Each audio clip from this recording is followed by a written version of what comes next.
Good afternoon, I'm Charlotte McBride, and you're watching PA Harness Week. Now, first and foremost, we hope all of our viewers fared well during the horrendous storms that battered the East Coast earlier this week. Before Hurricane Sandy decided to show us her evil eye, racing's biggest night did get underway in Canada. For those of you that missed the 2012 Breeders' Crown, we've got you covered.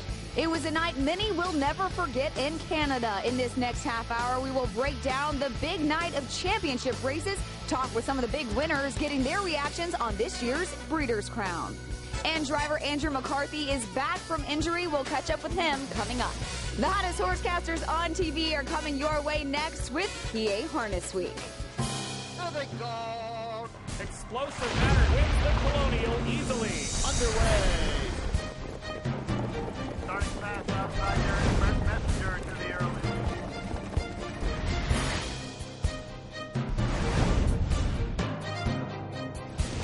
Five and 4 the halftime. Just over 3 to go.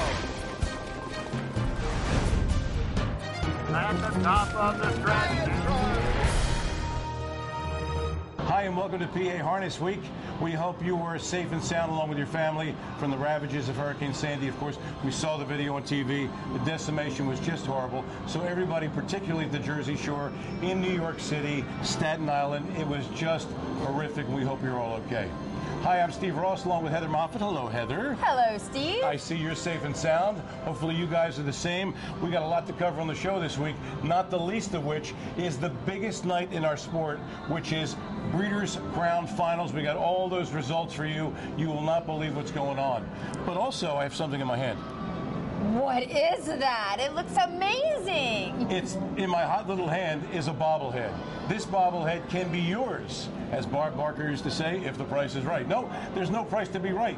Come on out Sunday, November 25th, 3 days after Thanksgiving, right here to Harris, Philadelphia, and get your Georgie Knapp bobblehead. Let's start off with the Breeders' Crown, the Open Mare Trot, and with that, Heather has it for you. Hold my bobblehead. Oh, yes, indeed. Thank you very much. Happy to hold your bobblehead. Yeah, it's the Mare's Trot here. $250,000 on the line. Number 8 is French Fries and Vinegar. She's the 4-5 favorite. Has post 8, but she has no problems leaving the gate. She won last time out of the same post in Lexington. Now, number 9 is a Mystical Starlight. Has the services of Tim Tetrick. Having a not too shabby year, Timmy is. So great driving services from this guy. And then number 10 is Talma Celebra. She has an S on the end of her name, and that's because she is from Sweden, and she's just brand new here in North America this fall. The defending Breeders' Crown Open Mare champ, French Fries and Vinegar, who takes this field to the far turn. French Fries and Vinegar's on top, her lead a length and a half.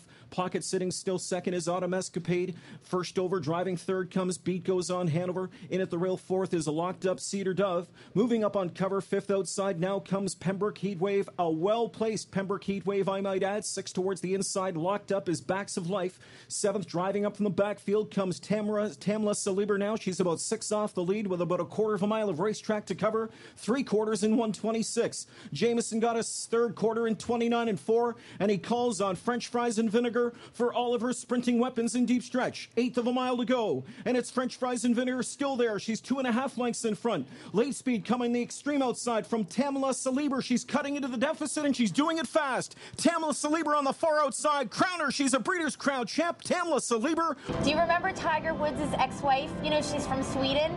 Remember what a babe, yeah. Super hot. Yeah. Tamla Celebra, way hotter, okay? This mare's smoking down the stretch. Did Tiger Woods' wife have an S on the end of her name? She was Swedish, right? That is true. That is true. Okay, so aren't you thinking like French Fries and Vinegar is totally winning this race? Okay. Totally. Yeah, the girl from Sweden comes down the stretch and gets up 9-1, okay, in 1:55 and 2. Now her regular driver, and I'm sorry, Swedish names are not my forte. His name's Jürgen Kihlström. Okay, he couldn't make it to Woodbine for this. Brian Sears picks up the drive. Nice, right? They pay $20.90. French Fries and Vinegar was second. Mystical Starlight took third. Okay, next up, the $600,000 open trot, and this was a biggie. Number 6, Chapter 7, with the aforementioned Tim Tetrick, was the 3-5 chalk. Number 4, Commander Crow, Europe's best trotter, was 9-5 with Christopher Martens. Number 2, Mr. Herbie with Jody Jamieson, was 7-2, and with the call, Ken Middleton. And it's Commander Crow on top. He's got them by a length. Second on the outside, Chapter 7 to his wheel. Mr. Herbie at the inside from in third, gapping on the turn just a bit there for Jamieson. Arch Madness very full of himself on cover tonight. Fourth out there. He's 2.5 lengths away for Smets Hammer with a quarter of a mile of racetrack to cover. 3/4, 124 and 3, 28 and 4. Third panel into the stretch now. Commander Crow getting his class tested tonight. Chapter 7 on the outside, parked every step and gains the lead in deep stretch now for Tetrick. Chapter 7 has fought his way to the front. Commander Crow at the inside gives way. Mr. Herbie off a ground-saving trip finds lead room, but Chapter 7, the cream, rises to the top. You can call Chapter 7 whatever you want, an ox, a moose, or more accurately, the 2012 Harness Horse of the Year, because this is already a foregone conclusion. He was parked his lungs for the entire mile, went by Commander Crow like he was tied to a hitching post, winning an open length in 152 and 3. Mr. Herbie got second, Commander Crow got third. And with the next one, here's how. All right, 3-year-old pacing fillies I have. I'm sorry. I was going to say $50,000. No, $500,000. We got to make sure all the zeros are there. Only a zero, yeah. Okay, the two main foes in here are number 4, American Jewel. She's a favorite at 8-5. And number 1, Economy Terror. She's second choice. Now, this is a rivalry between these two girls that have been going on for over a year now. Last year, Economy Terror was the 2-year-old filly pacer of the year. And then American Jewel was the runner-up. Table's a little bit turned now for 2012. They're both talented princesses, and they are both looking to wear the crown. And Economy Terror has found her way to the front in the backstretch. She'll be the leader at the midway point. She's on top by a length. Back into second is Romantic Moment now, sitting along third. There's American Jewel. She has studied hot speed to the half. It's 54 and 4 on the board. Back inside fourth now, Big McDeal. Popped out to catch cover. Shell Escape on the move for Campbell from in fifth. There forces the hand of Tim Tetrick. He's out and rolling now with American Jewel from in third. Picking up cover from the backfield. Going to be third over sixth. This Hands Off My Cookie. Rock Around Sue is buried hopelessly inside from in seventh now. Then it's back to Apogee Hanover, followed inside by Destiny's Chance, and Jet Wash would need to sweep from last. 3/4 in 123 and 3. Top of the stretch lead, and it's Economy Terror and Pallone leading the way. Long quarter mile of racetrack to cover for her, though. And here comes the talented American Jewel, who's up alongside for Tetrick now, staring in the eye and going right by. American Jewel takes that lead now, kicked out off cover. Here comes Shell Escape for Campbell. Shell Escape is closing, but American Jewel digs in. Romantic Moment wanted the front, and she got it in a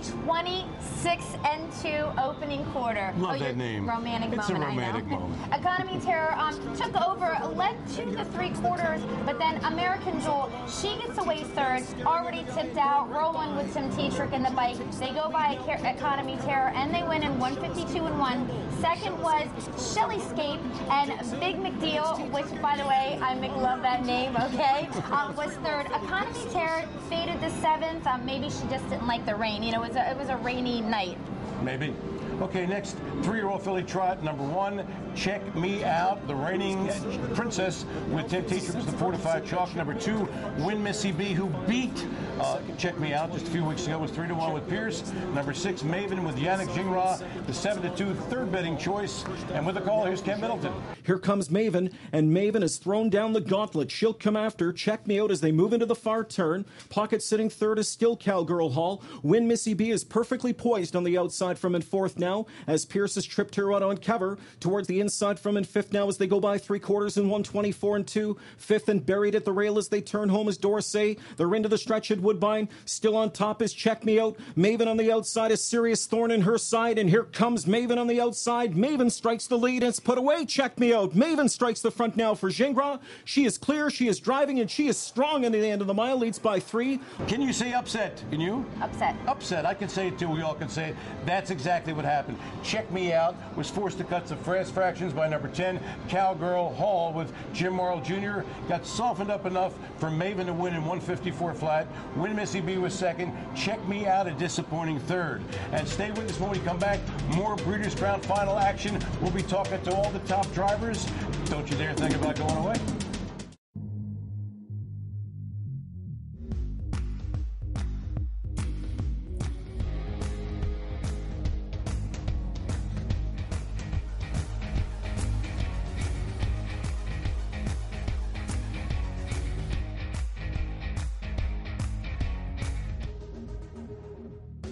When it's your time to shine, what will you do? At Mohegan Sun, wherever tonight takes you, it's your time to shine.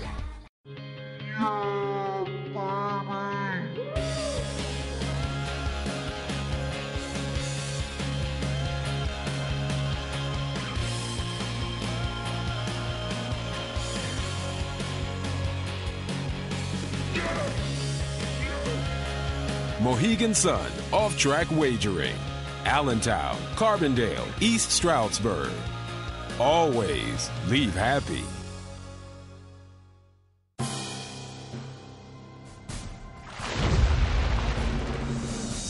Well, hello there. There you're sitting out there in TV land, and welcome back to PA Harness Week. Along with Heather Moffat, I'm Steve Ross, and we've got all the Breeders' Crown final action. Am I lying? If I'm lying, I'm dying, babe. Oh, you're telling the truth because you're totally here. Thank you so much. You look good, very healthy. Thank you. Okay, next up, Breeders' Crown Final, 3-year-old Colton Gelding Pace, and your gal Heather's got all that action for you. $555,000 on the line now. Linda Toscano, she's on fire this year. Probably the leading contender for Trainer of the Year honors, I believe. Now, so in this event, she's sending out number 4, Heston Blue Chip, and number 2, Bettor's Edge. And both of them won the eliminations for this race last time out. But still, they have to contend against number 7, and that's Sweet Lou, who's hit the board 13 out of 16 starts this year, and he is always a threat. Tetrick finds himself first over here with Heston Blue Chip, but Pallone took the bait. Sweet Lou's on the move out of third now, and Sweet Lou goes first over, so Tetrick did a nice job fishing there as he picks up cover for Heston Blue Chip from in fourth. Outside fifth now, Bettor's Edge is in a striking spot. Buried sixth inside is Michael's Power. 7 to the outside, Escape the News. Winding up from way back comes Mel Mara. 3/4, 121 and 3. The Glamour Boys turn home. Here outside comes Sweet Lou for Pallone. Panther Hanover's given way. Up off cover, Heston Blue Chip for Tetrick now. Splitting through his Thinking Out Loud, and way out wide is Bettor's Edge. Deep stretch battle. Sweet Lou digs in. Heston Blue Chip on the outside, tripped out and coming on for Tetrick. There's all kinds of action in this one, baby. Okay, Panther Hanover grabs the top, all right? Only to have Sweet Lou take over, okay? Only to have Thinking Out Loud take over. Only to have Panther Hanover take it over again. All right, so Panther Hanover again? Okay. Heston Blue Chip ends up making his move and gets cover from Sweet Lou. Tim Tetrick, not only talented, super lucky. All right, Sweet Lou did make the front, fought hard, but Heston Blue Chip, he was the favorite in the race. Just paces by, wins in 149 and 2. Sweet Lou did finish second, and the other Linda Toscano trainee, Bettor's Edge, took third. Is Linda having a good year? I believe she is. I believe she is too. Okay, all right. Next race, the Breeders' Crown, race 10. It was the open mare pace. Number 11, dropped the ball with Yannick Gingras, was, and number 9, rather, Rebecca Bayama, both 2-1. Number 2, Rocklamation, was 7-2 with Jim Morrill Jr.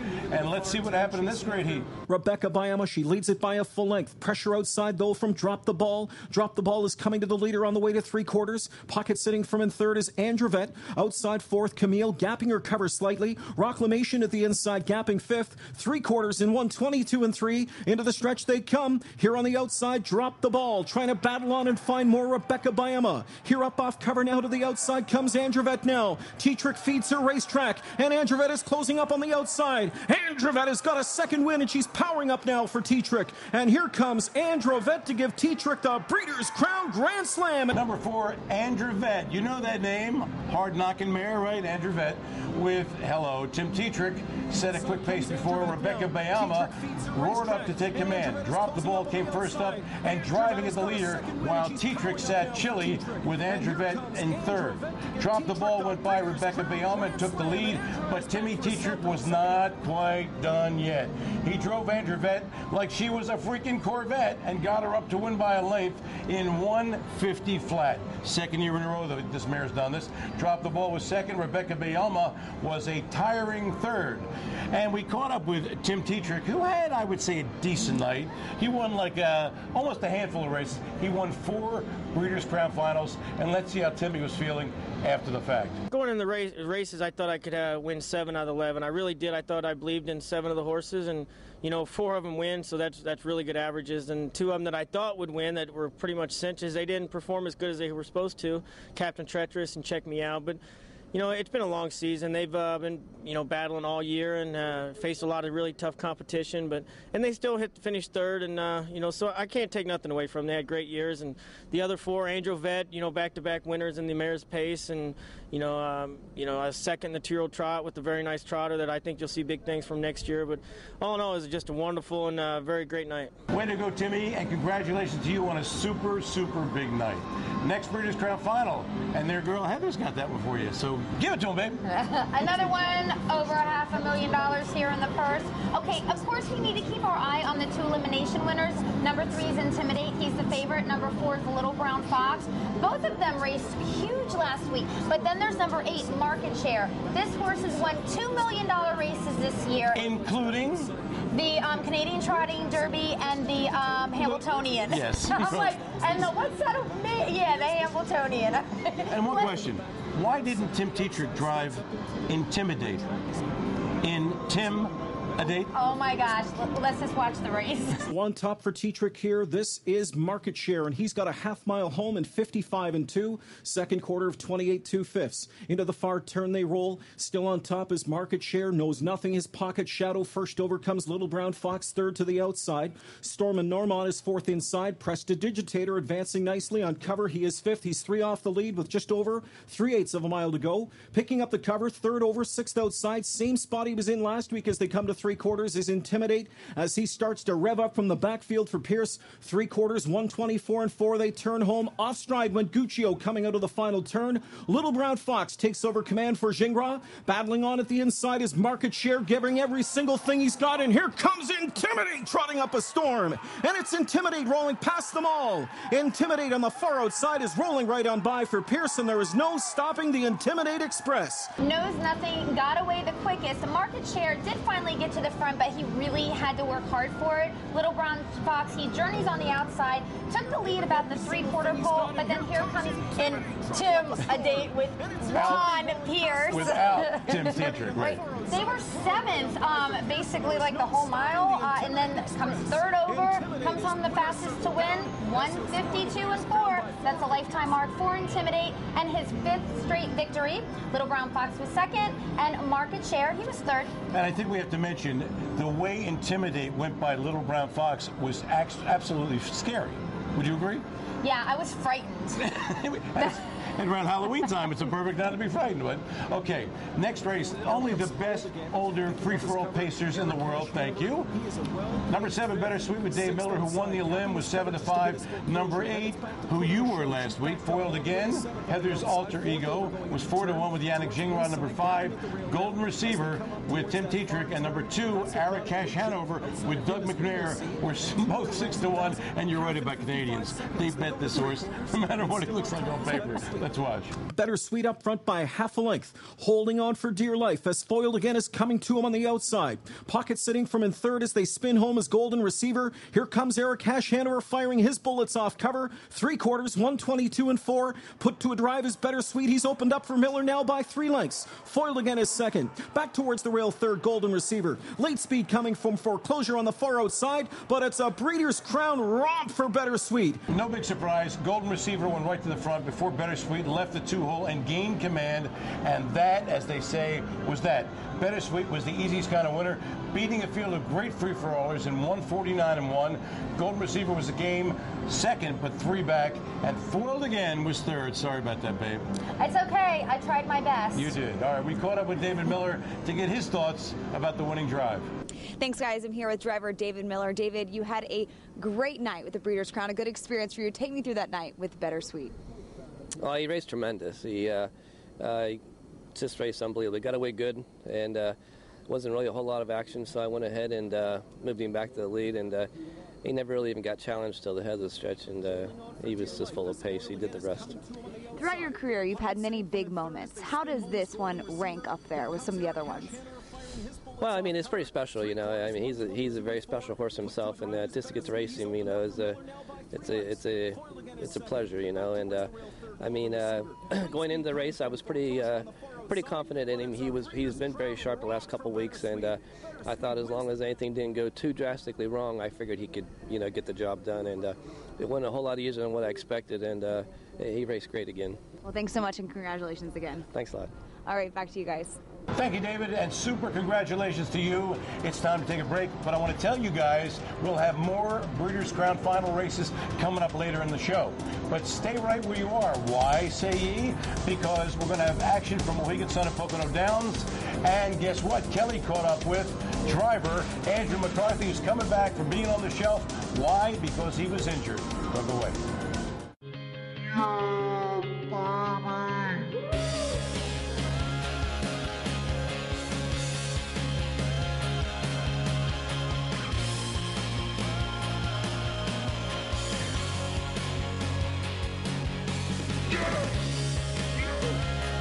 Mohegan Sun, off-track wagering.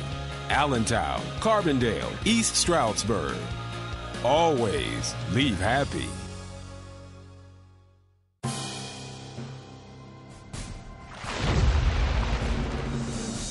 Hi, and welcome back to PA Harness Week. And our Kelly Connors, as promised before, caught up with driver Andrew McCarthy. Andrew's one of the good guys in our sport, and he's back in action. Thanks, guys. We're here with driver Andrew McCarthy. So happy to see you back on the Pocono track, injured. So talk to us about that race and your recovery. Yeah, it was actually like 2 months ago now. Yeah, it was a nice clean break, no ligament damage, no surgery. So it was just a matter of time before the bone kind of nipped back together. But I think I was out nearly 5 weeks, but you know, got lucky, got back pretty quick. So what was the rehab process for? What did you do to keep yourself fresh? Just time, really. Like a lot of sitting on the couch, drinking a couple of beers. That's it. But yeah, I really couldn't do too much. And then once I could put a little weight on it and start walking, well, I figured I could sit in a race bike, you know. You have been in the top few standings of our drivers here. Any goals for the remainder of the season other than to stay healthy? Yeah, stay healthy and stay in the race bike. That's one of them. But no, just keep chipping away. You know, I'm having an okay run, and you know, just get that paycheck at the end of the week. I know that we're happy to see you back and to see your face smiling back at us from the winner's circle, and I'm sure you're glad to be back as well. Okay, thanks, Kelly. Absolutely wonderful. Send it back to you guys. Thank you, Kelly. And Andrew, you stay healthy, my friend, okay, and get lots of more wins in the future. All right, Heather's got the next race for you. It's at Mohegan Sun and Pocono Downs. Trotters, winners over $25,000 in their lifetime, 25 dimes in the line. Heather's got that for you. You're doing such a great job, I should just let you finish up. Okay. Number 4 is Just Like Lloyd. He's the favorite. 2 wins and a second out of his last 3. Number 1 is Big Rigs. Scratched sick a couple times during the summer, so he just took some time off, and this is his first parimutuel back since July. I understand he was hanging out with Andrew McCarthy. They were both hurt at the same time, right? Yes. They were buds. Number 8 is Sevruga. Now, he was in the Open last time out, remember, with Arch Madness and Anders Bluestone, so obviously this is a little easier company for him. Top of the stretch, Sevruga is on top, Just Like Lloyd. Now back at him in the passing lane. Sevruga by a long neck. Pat Barry, the winning driver, 152-2 for trainer Julie Miller. Sevruga, nice price of $10.60. Photo King was second, Just Like Lloyd was third. Okay, when we come back, more from the Breeders' Crown Finals at Woodbine. Don't even think about going anyplace. We'll be right back.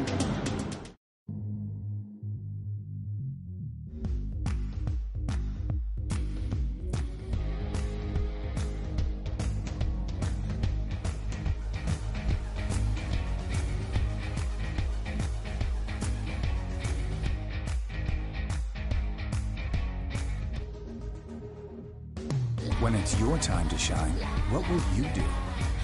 At Mohegan Sun, wherever tonight takes you, it's your time to shine.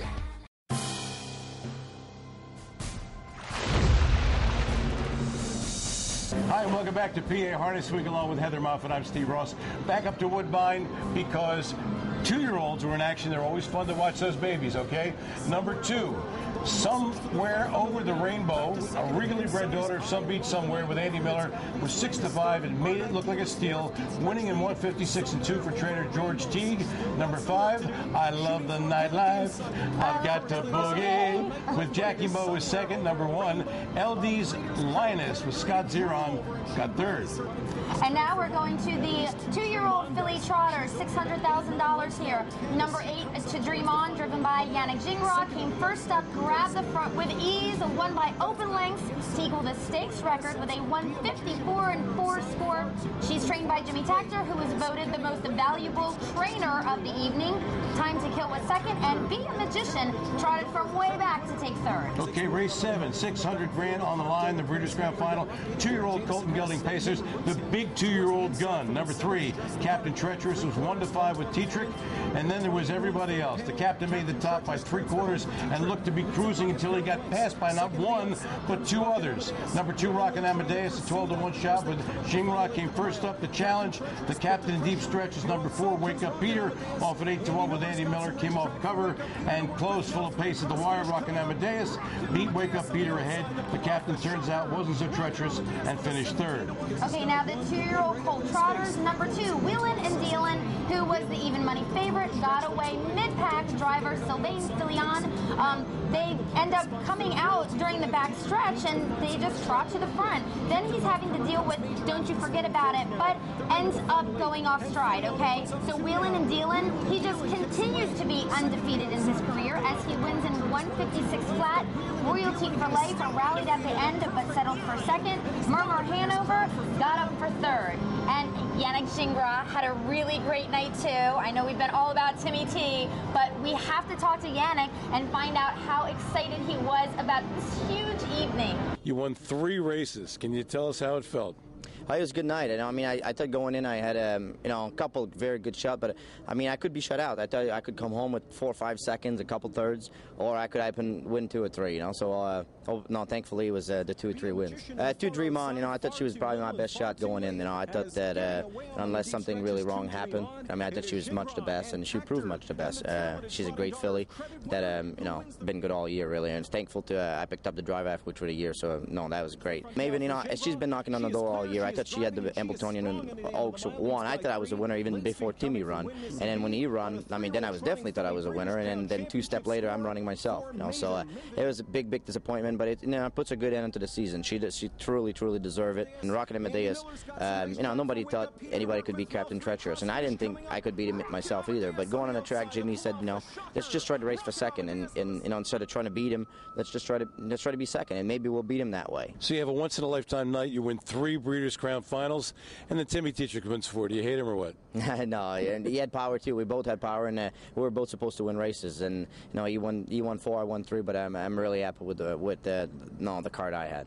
Wow, quite a show. Would you agree? Yes, I would. And we are all through to cover the Breeders' Crown. Next year, the Breeders' Crown at Mohegan Sun at Pocono Downs. We are so excited, we can hardly wait. Would you agree? I know. I wish it was tomorrow. No, it's going to be next year. Okay, on a sad note, Alan Kirschenbaum, who was the president of the California Horsemen's Association and a major Hollywood producer, produced many sitcoms, has sadly passed away. And on a brighter note, Jason Settlemore, one of the good guys in our business, who's the general manager of Vernon and Tioga Downs, was just named the general manager, CEO of the Meadowlands. We wish him luck. We know he'll do a great job because he's a top-flight guy.